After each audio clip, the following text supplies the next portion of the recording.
Hello students, आपका स्वागत है the Bihar teacher history maker. मेरा मोबाइल मेरी शिक्षा। आज मैं टीवीटी मंच के द्वारा संचालित सुपर क्रैश कोर्स 2026 को एक बार फिर से लेकर आपके सामने उपस्थित हूँ।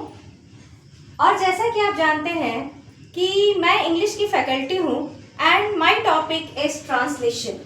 तो मैं आपको ट्रांसलेशन के जितने भी टेंस पर आधारित वाक्य हैं उसको हिंदी से कैसे इंग्लिश में कन्वर्ट करेंगे, ट्रांसलेट करेंगे, वो मैं बता रही हूँ। So today in this video again I am presented here with the topic present perfect tense, है ना। अपने ट्रांसलेशन के प्रेजेंट परफेक्ट टेंस को लेकर मैं उपस्थित हूँ। But today I will discuss about the negative sentences. In the previous video, I discussed about the affirmative sentences of the same tense, है ना।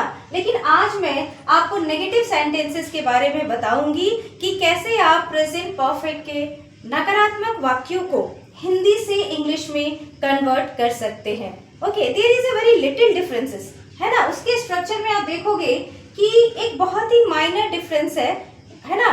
Otherwise almost the structure is same. जब हम negative sentences को frame करते हैं तो उसके लिए हम एक वर्ड यूज करते हैं नॉट। बिना वर्ड नॉट यूज किए आप किसी भी सेंटेंस को इंग्लिश में नेगेटिव सेंटेंस के रूप में फ्रेम आउट नहीं कर सकते। So have a look on the structure. First we use subject plus has have, okay, as I told you earlier, and with has have we use not, okay. We use not because without using not word we cannot frame any sentences into negative। जब तक हम लोग not का use नहीं करेंगे हम किसी भी वाक्य को नेगेटिव मीन्स नकारात्मक वाक्य में बदल नहीं सकते हैं। और बाकी आपका सेम रहेगा। After not we use past participle means V3 plus object, okay. So let's begin the class. You can see the sentences, okay. The first one is Radha ने नृत्य नहीं किया है। राधा ने नृत्य नहीं किया है। Radha is a singular subject, so I already informed you with the singular we use has and with the plural we use have. तो आप देख सकते हो राजा हैजंट डांस्ड, है ना। आप इसे हैजंट भी पढ़ सकते हो। जब इसे हम ब्रेक करके लिखेंगे has not, so we can say Radha has not danced, okay, this way. Next one, वे लोग बाजार नहीं गए हैं। वे लोग बाजार नहीं गए हैं। तो आप देख सकते हो कि वे के लिए हम लोग यूज करते हैं they. So they have as I told you earlier, है ना। जैसा कि मैंने पहले बताया है कि जब हमारा सब्जेक्ट प्लूरल होगा तो हम हैव का यूज करेंगे। तो आप देख सकते हो they have not gone to the market, है ना। वे लोग बाजार नहीं गए हैं। आप इस पर ध्यान दोगे तो बाकी स्ट्रक्चर तो सेम है, लेकिन नेगेटिव बनाने के लिए हमें नॉट का यूज करना जरूरी है। नेक्स्ट है उसने कंप्यूटर ठीक नहीं किया है।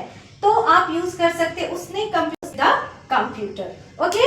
उसने कंप्यूटर ठीक नहीं किया है। It means he has not, or you can say he hasn't fixed the computer. Next one, बस समय पर नहीं पहुंची है ना। So the bus here talking about the particular bus, किसी particular बस की बात हो रही है, इसलिए we can use the bus hasn't arrived on time, है ना। पहुंचने को हम लोग कहते हैं arrive, और इसका past participle क्या हो जाएगा, arrived। नेक्स्ट है मैंने यह गाना पहले नहीं सुना है। सो आई haven't, और you can say have not heard this song before, है ना।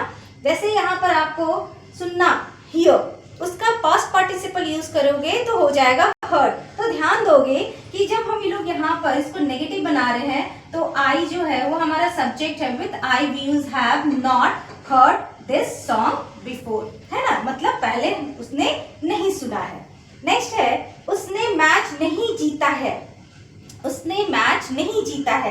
तो आप ध्यान दोगे कि यहाँ पर आप देखोगे उसने मैच क्या किया है, जीता है या नहीं जीता है, नहीं जीता है। तो बस सेम हम लोग वहां पर नॉट का यूज करेंगे। ही has not won the match. ऐसे आप लोग देखोगे जीतना को हम लोग विन कहते हैं, और जब इसका पास्ट पार्टिसिपल आप बनाओगे तो ये वॉन हो जाता है, ठीक है। तो हम लोगों ने यहाँ यूज किया ही has not won the match. And the last sentence is वह दिल्ली नहीं गया है ना। तो जाना मीन्स गो, और यहाँ पास्ट पार्टिसिपल आप उसको कन्वर्ट कर लोगे go, went, gone. So you can see he has not gone to Delhi.